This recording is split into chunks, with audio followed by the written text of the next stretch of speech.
Assalamualaikum teman-teman, ketemu lagi di Analisa Channel. Kali ini aku akan ngajakin kalian sesuatu yang berbeda. Aku syuting di dalam mobil dan ini bentar lagi aku akan IG live. Jadi udah 2 minggu ini karena di rumah aja aku bikin Instagram live nih. Jangan lupa follow Instagramnya APDC Indonesia untuk tahu info-info menarik tentang psikologi, tentang personal development, dan juga follow Instagram APDC ini untuk tahu kapan sih jadwal dan tema apa yang ada di Instagram Live Analisa.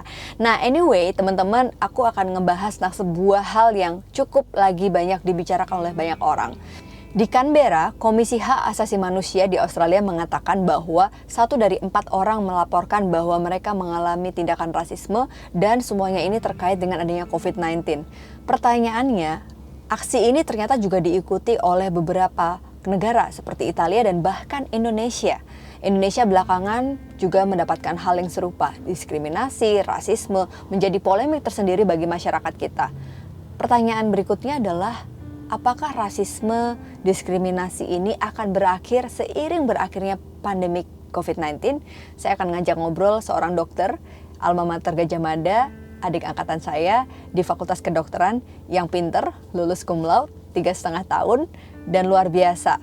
Kepintaran dia tidak hanya di IPK saja, kepintaran dia langsung terjun ke masyarakat. Aksi positifnya mengajak kita untuk hidup bersih dan juga membantu pemerintah memerangi COVID-19.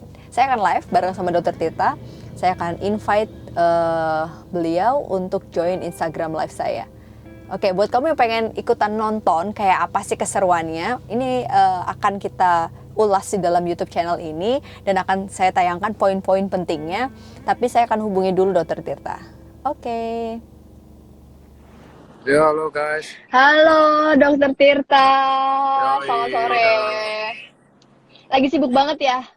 ya ini habis ngurus APD soalnya besok mau ngirim ke 5RS di Bogor. Oke, keren banget sih Dokter Tirta.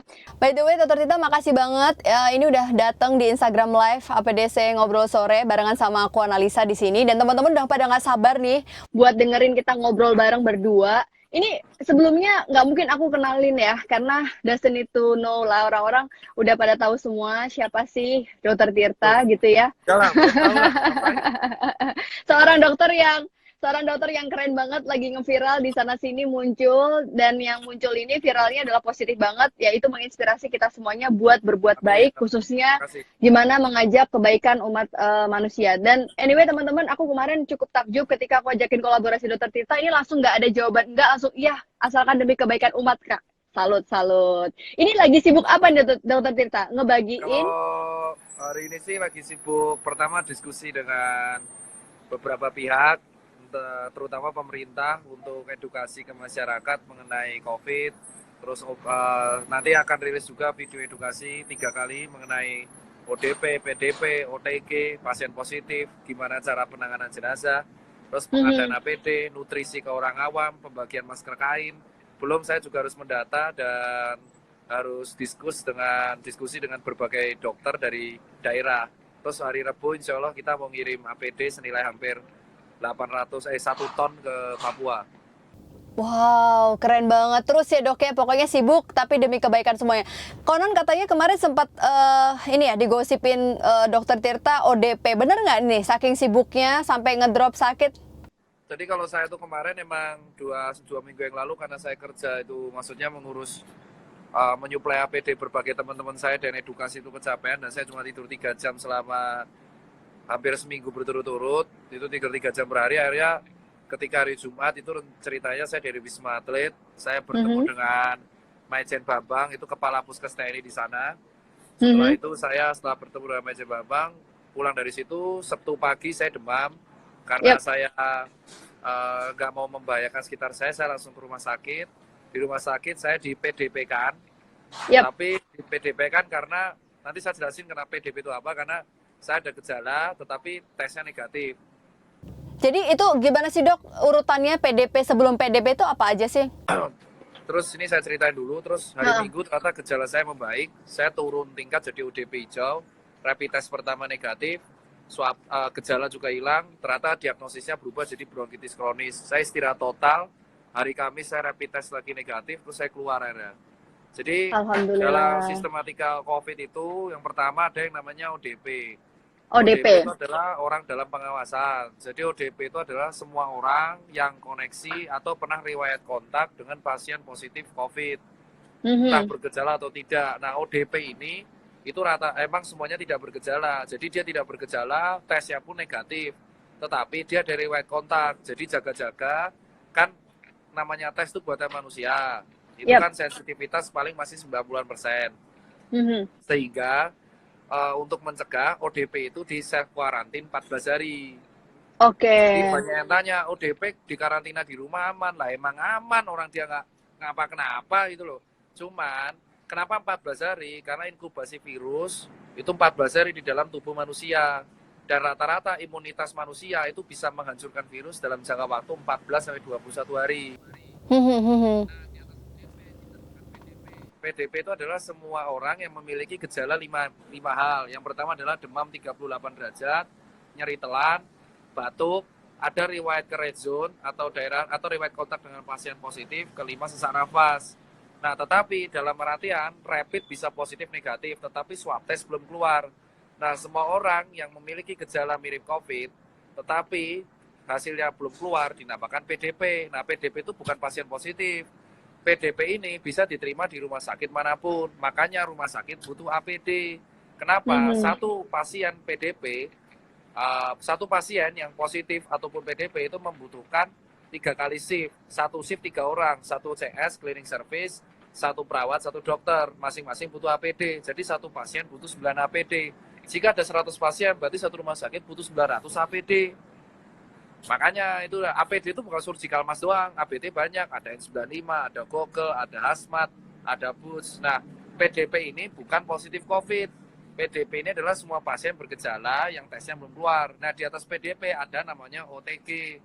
OTG itu adalah orang tanpa gejala, yang di rapid dia positif, tetapi di swab positif tapi nggak ada gejala. Nah, OTG ini yang disuruh pulang gitu loh. Jadi kemarin ada viral-viral itu rumah sakit ngusir, rumah sakit nggak ngusir, itu namanya triase. Prosedural ya. Ya, karena dia positif COVID.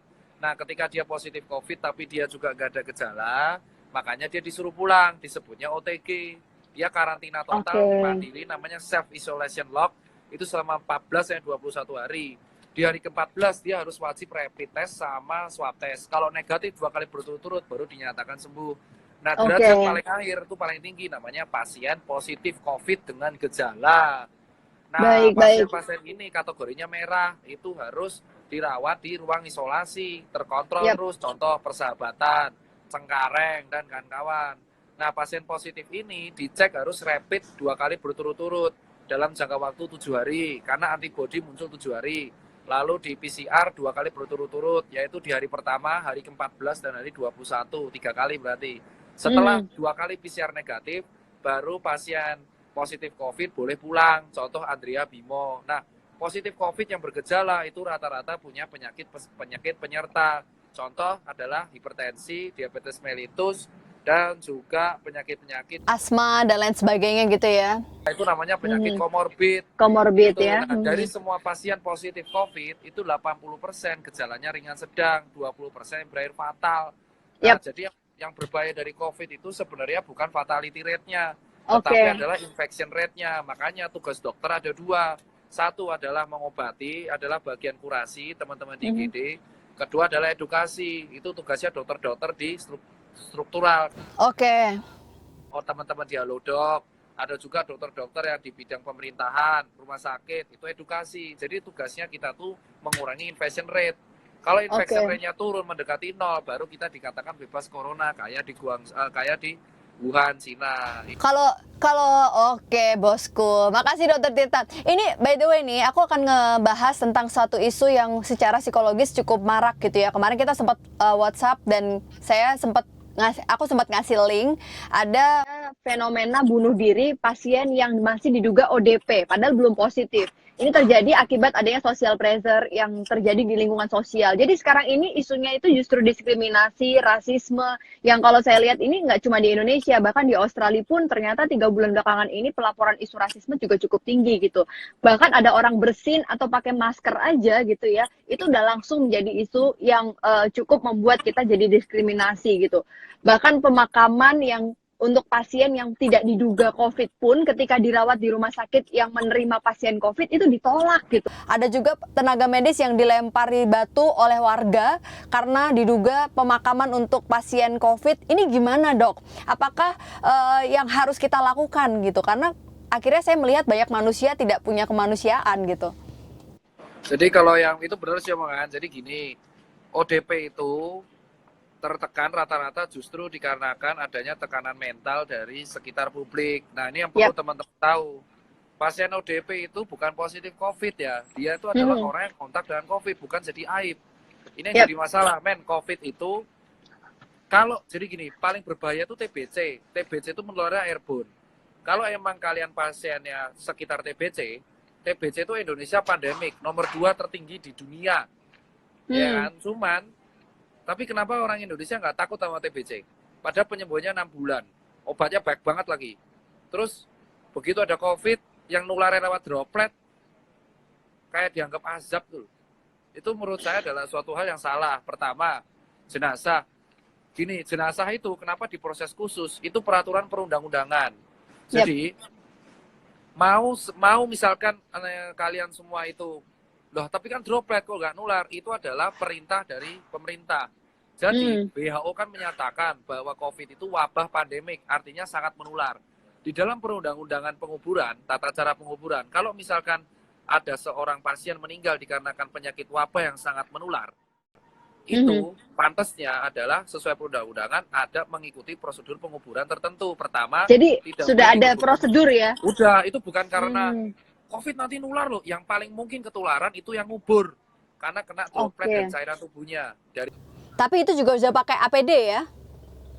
Iya pakai APD. Karena kan dalam peraturan perundang-undangan, pertama, yang ngubur harus tenaga medis dan alat tukang gali kubur yang udah dilengkapi APD.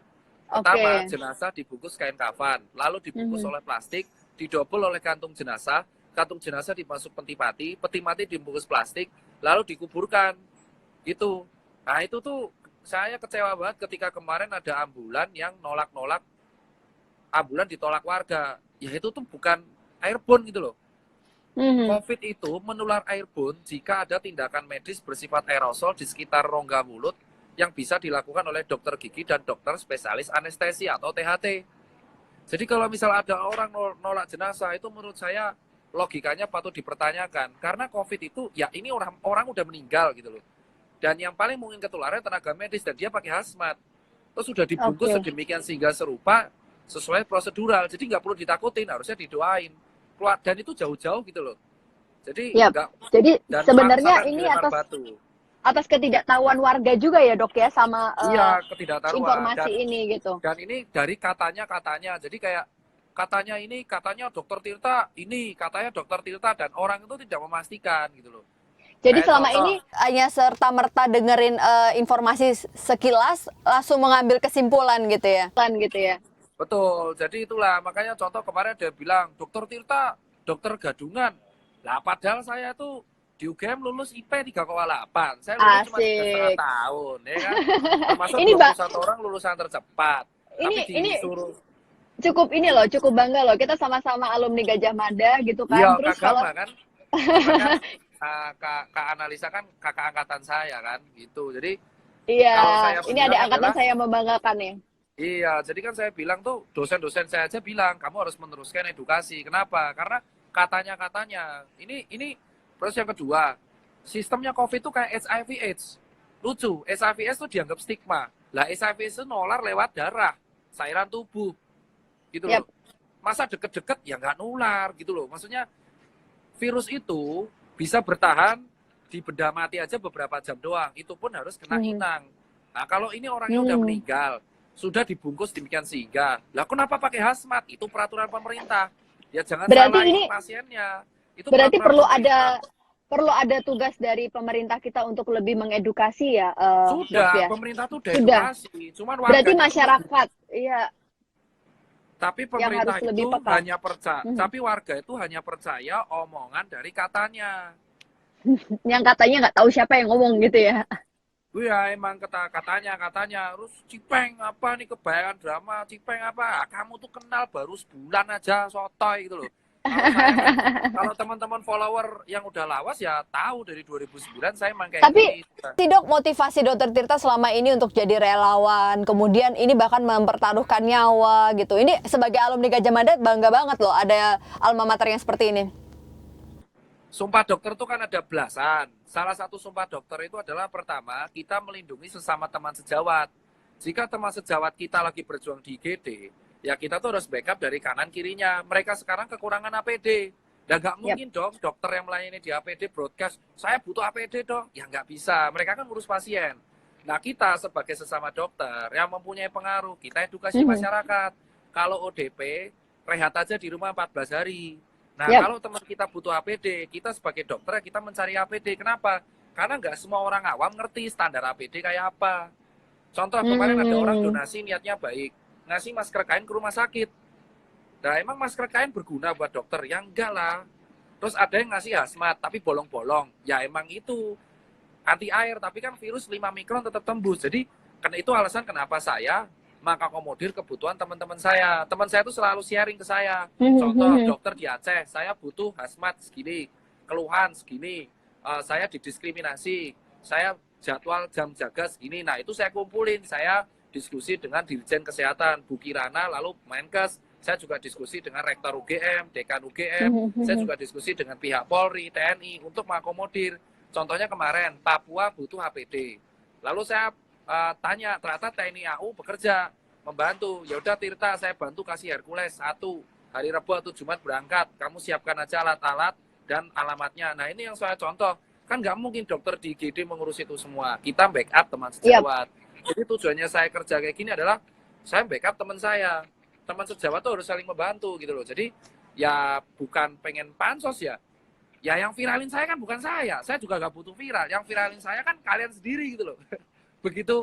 Oke, jadi ini buat para influencer yang lain gitu ya. Ini baru the real influencer nih. Ketika viralnya viral kebaikan, Dok. Jadi kalau ada yang bilang pansos, ada yang bilang itu mereka pengen aja Dok, sirik aja. Ya Tapi kalau nggak mampu. kalau saya sendiri itu kan kita mendukung pemerintah ya. Pemerintah itu kan udah punya aturan, udah punya kebijakan. Nah kita tuh sebagai warga negara ya kita taat pada peraturan yang udah dibuat pemerintah, taat pada anjuran, dan sebagai warga negara kita harus membantu tugasnya Pak Jokowi. Itu maksud saya. Jadi saya sekarang itu tugasnya bantu pemerintah posisi dan dalam artian sebagai orang tenaga medis gitu. Dan pemerintah pun ya setuju-setuju aja, lanjutkan terus pembagian APD. Kalau kamu butuh dikawal, dikawal. Besok ke Bogor saya dikawal sama polisi. Pokoknya ngegas terus ya Dok ya? Ngegas terus kalau demi kebaikan. Dan kalau 2014 saya ngegas karena UKM. Jadi saya tuh punya follower 400.000 sebelum COVID. Itu karena orang taunya saya pengusaha, dosen tamu. Saya juga dosen, saya udah ngajar 600 sampai 700 seminar. Saya juga pegiat UKM, saya juga dokter. Jadi tugas saya seperti itu. Nah, begitu COVID, saya tuh nggak butuh viral. Saya membantu mereka pakai uang saya sendiri awal mula 400-an juta. Cuman yang viralin saya tuh netizen. Ah, begitu viral malah dituduh pansos. Ya aneh kan, Bang? Aneh. Nah, yang viralin saya kan netizen. Begitu viral, dituduh aneh-aneh lah. Saya tuh nggak butuh viral gitu loh. Jadi yang saya butuh adalah masing-masing orang itu membantu sekitarnya gitu loh. Karena kita tuh hidupnya cuma sementara. Mau mati sekarang, mati besok juga bisa aja. Jadi saya tuh cuma butuh, ayolah kalau kalian nggak adanya saya tuh harus ada cipeng-cipeng yang lain. Di Aceh bantu, di Tarakan bantu, di Papua bantu. Dan kalau kita tuh cuma sendiri-sendiri, nggak bisa kita tuh nyelesain masalah ini. Karena Indonesia tuh negara maritim. Italia kan negara daratan. Kalau Dokter Tirta sendiri setuju nggak kalau misalnya ini kan ada penelitian dari Universitas Indonesia ya, katanya ini diperkirakan sekitar kapan COVID ini berakhir gitu. Dan salah satu upayanya kalau kita mau lebih cepat berakhir itu ketika kita melakukan karantina wilayah, physical distancing. Itu jadi soal itu kan kuasanya pemerintah ya. Jadi kan yang lebih tahu adalah pemerintah. Jadi bukan saya nentuin. Jadi kalau soal bahasan itu saya skip. Kenapa? Karena itu adalah kuasa dari Pak Jokowi sebagai pemegang kekuasaan tertinggi di negara Indonesia untuk menentukan apa yang terbaik buat negara ini. Nah, kalau kita sok-sokan ngomong kan kita bukan kepala negaranya. Gitu kan. Tapi sebenarnya COVID ini untuk sementara ini physical distancing memang salah satu upaya yang bisa kita lakukan dengan dengan gini, kita ikuti aja anjuran pemerintah. Kemarin kan Kementerian Kesehatan sudah memberikan maklumat. Pertama, physical dan social distancing. Kedua, anjuran kalau bisa jangan mudik. Ketiga, pakailah masker buat kain untuk seluruh orang awam. Keempat adalah gaya hidup bersih. Gitu kan, gaya hidup bersih, cuci tangan, jangan meludah sembarangan, batuk ditutupin, pakai masker kain. Terus kelima adalah membantu masyarakat untuk memenuhi nutrisi dan saling berbagi untuk ojol-ojol teman-teman yang kekurangan. Udah itu aja, diikuti aja instruksi pemerintah. Soalnya apa? Kalau semua orang koar-koar, nah pemerintahnya kan udahlah kita tuh ngikut pemerintah. Kenapa? Karena mereka yang lebih paham kondisi negara kita. Kalau kalian lebih sok ngerti mengenai kondisi negara, nah mending bantu saya aja itu loh. Bantu saya bagi-bagi APD, bagi-bagi nutrisi, itu lebih butuh. Karena teman saya ada yang meninggal satu karena benar-benar pakai APD dari jas hujan. Kita itu lebih butuh itu, gitu. Jadi urusan itu tuh kuasa pemerintah. Saran saya buat para influencer, kita tuh tidak usah mengurusi sesuatu yang merupakan kuasa pemerintah. Udah urusi aja urusan kita untuk membantu pemerintah, itu aja. Mantap banget dok. Dok terakhir nih dok, aku pengen membantu masyarakat dan juga teman-teman yang follow kita gitu kan. Gimana sih supaya kita mengurangi rasa takut gitu? Karena ketika ada pasien yang sudah sembuh pun katanya bisa sakit lagi atau gimana gitu sih dok? Kalau dia udah pernah positif? Jadi gini, kita itu tidak boleh takut tapi waspada. Kita tidak boleh ngeremehin tapi tenang. Jadi kita ikut ombak tapi jangan tenggelam. Jadi ibaratnya buat teman-teman, gini, Gimana tuh caranya tuh? COVID itu jujur infeksius. Jadi dia tuh sangat menular karena droplet. Kenapa droplet itu bisa menular? Karena kita tidak menerapkan gaya hidup bersih sejak dulu. Itu yang menyebabkan kita tuh penakut. Kita sudah dihadapkan nama TBC, DBD, hepatitis A, B, C, D, sampai H. Belum malaria, belum tipes. Kenapa? Karena kita jorok. Kalau orang udah biasa hidup bersih, cuci tangan yang rajin, sebelum masuk rumah cuci tangan, cuci kaki, ya udah santai-santai aja. Orang yang sekarang ketakutan adalah orang yang tidak pernah menjaga kehidupan bersih. Baik. Dari kemarin saya udah mengunjungi 48 rumah sakit. Ketemu sama ratusan dokter. Saya bronkitis kronis, malah mati karena rokok nanti. Saya nggak kenapa-kenapa, karena saya rajin cuci tangan. Saya nggak ngeludah sembarangan. Saya kalau udah gejala sakit, saya karantina sendiri. Tapi kan kita itu kan tidak hidup bersih, gitu loh. Habis makan pecel, belum cuci tangan, megang handphone, salaman sama temennya. Ya kan? Habis BAB, belum cuci tangan, salaman sama temennya. Gitu loh maksud saya. Jadi sebenarnya dengan kita menjaga personal hygiene itu, sekarang ini yang tidak perlu takut gitu ya. Kalau kita ada situasi seperti ini gitu ya dok ya. Betul, jadi kita itu tidak takut, tapi waspada. Kalau kita nggak takut, kesannya kayak kita tuh ngeremen. Nggak takut tapi waspada, tidak ngeremen tapi tenang. Terus berikutnya, tolong teman-teman sekalian ini, buat sekalian, nutrisi yang cocok buat kalian itu adalah pertama madu murni 1 kali sehari, tablet multivitamin C, B kompleks, terus B12.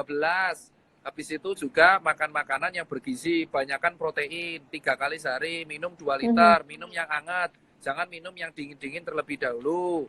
Habis itu kita makan makanan jangan yang banyak pengawetan, jangan yang menimbulkan potensi radang, berlemak, berminyak. Terus kalau kalian di rumah bosan ya jogging nggak apa-apa, olahraga harus wajib, lari-lari harus wajib. Baik dok. Jadi itu pesan dokter Tirta, intinya kalau kita jaga personal hygiene, jaga stamina kita dengan hidup sehat, itu insya Allah apapun virusnya harusnya kita lebih tenang gitu ya dok ya. Tapi bukannya meremehkan gitu ya. Betul. Oke dok, ini pertanyaan dari teman-teman nih. Kalau sudah pernah positif, itu kira-kira bisa sembuh total atau ada kemungkinan untuk sakit lagi dok? Pasien jadi COVID kalau ini. orang sudah pernah COVID, otomatis di tubuhnya tercipta antibodi, imunitas yang tinggi. Jadi kalau dia sampai kena lagi, ya berarti dia yang salah, berarti dia nggak bersih. Kalau itu ada peribahasa. Jangan sampai jadi orang yang jatuh, yang ke lubang yang sama 2 kali. Penasaran nih dok, dokter Tirta ini kan terkenal dengan ngegasnya gitu ya. Katanya kalau nggak ngegas nggak didengerin gitu ya dok ya. Terus sejauh ini dengan aksi ngegasnya dokter Tirta, kan banyak nih influencer yang udah mulai percaya untuk hidup sehat, percaya dengan bukan apa yang disampaikan dokter Tirta, tapi kayak mulai mau menerapkan pola hidup sehat ini. Terus kemudian juga banyak yang terinspirasi untuk melakukan aksi baik. membantu dengan donasi APD dan lain sebagainya. Ini gimana dok? Seneng kan rasanya menjadi inspirator yang menebar kebaikan ini. Satu sisi walaupun dianggap pansos itu kita abaikan gitu ya dok ya. Tapi satu sisi visi pribadi Dokter Tirta ini bisa ngebantu masyarakat juga, terutama adanya Pandemik ini kan kalau kita lihat hal negatifnya tuh jadi diskriminatif, tapi satu sisi juga jadi banyak loh aktor-aktor yang membawa kebaikan gitu dok. Nah ini bagaimana dok? Jadi Kedepannya akan terus lanjut? kalau saya sendiri sih Mbak Ana, saya itu udah edukasi dari 2014 Mbak. Bukan karena COVID doang, saya itu diri dokter, saya tuh selalu edukasi hipertensi, diabetes, seks edukasi. Tapi jawabannya apa? Kalau saya ngomong kalem, pasti digas. Saya udah ngomong itu sama Deddy Corbuzier. Setahun yang lalu, saya sharing mengenai edukasi seks. Setahun yang lalu, saya sharing ngomong baik-baik mengenai edukasi seks. Saya sharing bahwa edukasi seks itu bla bla bla bla. Masa ada yang bilang, kelamin saya, urusan saya.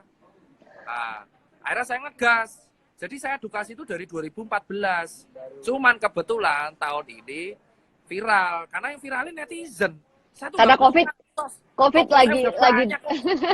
Toko saya COVID udah banyak, Mbak. Maksudnya karena toko saya COVID ini lagi banyak dibicarain, jadi nggak sengaja Iya, akhirnya ya maksudnya gitu. bukan itu Saya itu tujuannya. saya tuh udah usaha dari 2009, 11 tahun dari umur 17. Toko saya udah 60 di Indonesia. Event saya udah di luar kota. Saya mau ngapain? Udah gitu loh. nggak butuh basic need-nya udah tercukupi gitu ya dok ya. Ngapain Jadi loh, buat maksudnya. apa gitu Dan ya? saya nggak pernah utang bank loh. Maksudnya gini loh, saya bilang adalah saya itu usia ada 28, paru-paru saya tuh rusak separuh karena rokok. Umur kita tuh nggak ada yang tahu. Saya aja tuh bisa meninggal besok, lusa. Kita tuh nggak ada yang tahu umur. Duniawi itu sebentar. Kita tuh umur 60 di dunia itu sebentar. Kalau kita cuma ngejar dunia, harta, Lamborghini, 2 kali 1 nggak dibawa ke batu nisan. Yang kita bawa itu adalah amalan baik. Dan manusia tuh tidak ada yang sempurna. Hidup tuh cuma sementara. Harusnya kalau sementara kita jadi ladang kebaikan. Siapa tahu kebaikan kita itu yang menyelamatkan kita di akhirat. Kita tuh harusnya kayak gitu. Saya kayak gini ya, kenapa? Saya pernah hidup di jalan, pernah rusak, Mbak.